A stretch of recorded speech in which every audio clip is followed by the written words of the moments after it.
So two peoples, same bed, same house, same life, and somehow completely alone. Here is what nobody is saying out loud. Relationships aren't falling because people stop loving each other. They are falling because nobody ever taught them how to love. So think about it. You went to school for 15 years. They taught you algebra, they taught you water cycle, and that's funny, I'm not able to remember two or three topics from last 15 years. But did anyone even once sit down with you and talk to you about how a healthy relationship works? I guess no. And that silence, that one missing lesson is costing entire generation their most important relationship. But today we are going to fix that. But also I need to warn you, some of what which I'm going to tell you is going to be uncomfortable. Because the problem isn't just out there, the problem is here. And there is one thing, one specific pattern which I'm going to show you in the end of this video. But I'm warning you, once you see it, you cannot unsee it. Let's start at the beginning. When a relationship starts, it feels like most natural thing in the world. Texting at 2 a.m., laughing at nothing. You feel like seen, you feel like chosen. This is what we are built for, right? This feeling. But here is the thing about that feeling. It isn't love yet. It's just a possibility of love. It's your brain releasing dopamine. It's the same chemical released by social media likes for me, by sugar for some, by gambling, which I don't do. What I want to say is, your brain at these stages cannot tell you the difference between love and addiction. And this is where the first invisible problem begins. Because both the people enters in this relationship carrying something which they don't even know that they are carrying. She has been on Instagram for 4 years, watching couples surprising each other at airports, planning anniversaries, post perfectly lit photos of hand holding at sunsets, and blah blah. Her brain has quietly built a picture of what a relationship supposed to look like. And he, that useless guy, he's been told his entire life, don't cry, figure it out, provide things, protect. His brain was built completely with different picture. Two people, same relationship, completely different movie playing in their heads. And surprising part is, neither of them knows it yet. Let me tell you a beautiful research done by some named Gottman. In 1980s, a psychologist named John Gottman did something which nobody has done before. He built an apartment. Of course, apartments are there before 1980s also. So what he did with that apartment is, he invited some real couples in that apartment to like live there for weekends and spend some time there and put cameras there. It sounds like he's a bad guy, but he's not. He didn't watch any that kind of. So he just watched what these couples are doing. Or what he watched is things like how they argue with each other, how they eat, how they look to each other when they thought nobody is watching. He did this for 40 years with 3,000 couples. Literally, he spent that 40 years watching couples in that apartment. But he's a psychologist. He has to present something, so he presented something wonderful. And what he found changed everything we knew about why relationship fails. He could predict by 93% accuracy which couple would divorce just by watching them for few minutes. I'm not talking about year or months, few minutes. How? In his whole research, he presented four specific behaviors. Four things, when they show up consistently, the relationship is dying. And he called these Four Horsemen. Remember this name, it will come back later. Everything looks fine from outside. It always does, right? Right up until it doesn't. Criticism, content, defensiveness, stonewalling. Four horse, four behavior. And almost every dying relationship has two of them running in their daily loops.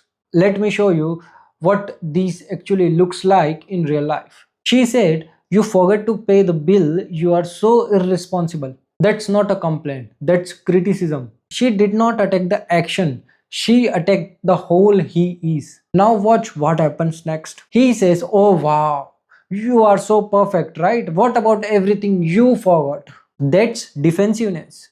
Instead of hearing her, he deflects. He makes himself a victim and the real issue disappears. That eye roll, Gottman would flag it immediately. That is contempt. Contempt is not anger. Anger says you did something wrong. Contempt says you are beneath me. It's the single most accurate predictor for divorce that Gottman found. More than how often you fight, more than how different you are, more than anything else. One consistent eye roll, that's all it takes. Now I want to talk about something that nobody talks about. Because of all this, the argument, the defensiveness, the contempt, we are framing this whole situation with one angle. But here is what the data actually says. 80% of all suicides are men. 15% of the men today have zero close friends. In 1990s that number was 3%. 30 years men went from having rich friendship to completely isolated. And here is what nobody connects. Most men pose every single emotional need they have, every vulnerability, every fear, every moment of doubt into one person, their partner. Because she is the only place it feels safe. So when that relationship fails, he just doesn't lose a girlfriend. He loses his therapist, his best friend, his only safe space in this world. And because society taught him that needing support is weakness, he will never say this out loud. He will just go silent and she will read that as he doesn't care. She needed him to open up and he needed her to see past the wall. And worst part is neither of them had any language to say it because nobody taught them. And then there are these, you have seen this reel. Girl comes home from a trip. Her boyfriend is standing there with hundreds of balloons and a banner. Boom! 47 million views. And somewhere a girl watched this reel, turned to his boyfriend and said, "Why don't you ever do something like this for me?" Here is the question I genuinely want you to sit with. You studied for 15 years algebra, photosynthesis, water cycle, history. When in any of those 15 years did anyone teach you how to give emotional support to the another person? When did anyone teach a boy, specifically a boy, that it's okay to say I am struggling, I need help, I don't know how to handle this? Not a single time, not once, not in school, home, or anywhere. So that a boy grows up, enters into a relationship, and she said, "You never give me emotional support." She's right. But here is the part that break me. He's not being cruel, he's not being selfish. He just don't fucking know how to do this. He's being tested on subjects which he was never allowed to study.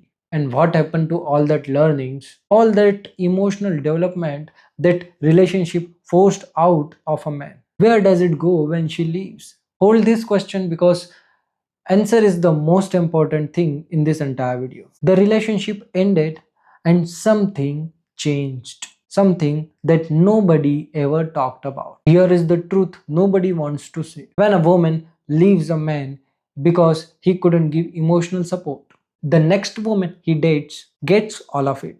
Because pain is the greatest teacher. He didn't learn emotional intelligence in his school, neither from anyone. He learned that by losing someone who mattered. He learned it from the silence that followed, from lying awake at 3 a.m. trying to understand what went wrong, observing somebody else's relationship also. That he didn't did that and she lived. And now he has it. The emotional depth she always wanted, the vulnerability she always asked for, the presence she always needed. And she will never see it. Because here is I need to stop and be completely honest with you. Because this is not a story about blame. She wasn't wrong to leave. And he wasn't evil for not knowing. They are both filled by the same thing. Always remember, a relationship is not something that happened to you. It is something that two people builds. Every day, every conversation, every moment of choosing to stay instead of picking up the phone. Gottman's research, those 3,000 couples,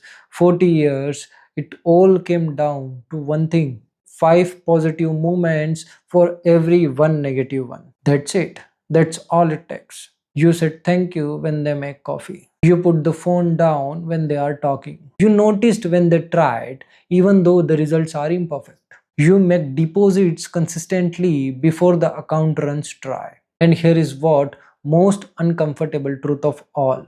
The reason most modern relationships are failing, it's not about fighting. It isn't the Instagram comparison. Instagram do gives you the idea of how to enjoy the relationships. No, it does not always fit in with all the relationships. Sometimes situations are different, sometimes people are different, sometimes they cannot do that kind of thing, but yeah, somehow it influences how to enjoy your life. And also, it isn't about the phones, it's the appreciation that never comes, it's the efforts going unseen. Somebody has done something, but since it was not perfect as the other one wants, the efforts gone unseen. It's the person who keeps showing up quietly, consistently, without applause, and slowly realize that showing up has stopped meaning anything. So where does this leaves us? Let me give you the actual picture. 74% of the people barely dated last year, not because they don't want love, but because they want it desperately. But 45% of them said past pain made them afraid to try again. They are avoiding relationships, they are avoiding the feeling of being destroyed by one. And I understand that, but here is what I need you to understand in return. Protecting yourself from pain by never going deep is not safety. It's the slowest and loneliest version of the very pain you are trying to avoid.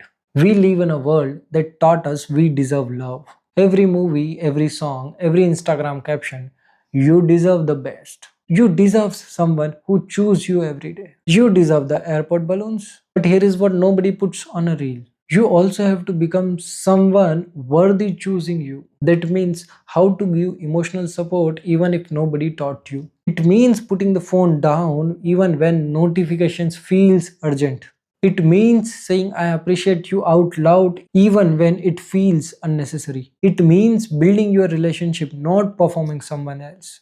Think about your current relationship and your last one. When was the last time you made 5 genuine deposit in one day? When was the last time you said without being asked, without being on occasion, I notice what you do and it matter to me? If this conversation opens something for you, if it made you think about someone or something differently, I will say share it with them. Because this is the conversation I feel should have happened in schools, in homes, in everywhere. And if you want to know more of these, you know where to find me, right? John Gottman watched 3,000 couples for 40 years. He could predict divorce rate by 93% accuracy. You know what he said was the saddest part. It was never the couple who fought too much. It was couples who stopped trying to reach each other. At the end, I just want to say relationship is an imaginary child which two people creates. In whatever direction you will create, it will grow in that way. Make sure your relationship is healthy. Make sure you talk about things. Make sure you talk about problems. Sitting and talking, even when it fails, doesn't matter. But sitting, talking, trying again and again instead of giving up is the key. If you like this video, please like, share, and subscribe to my channel.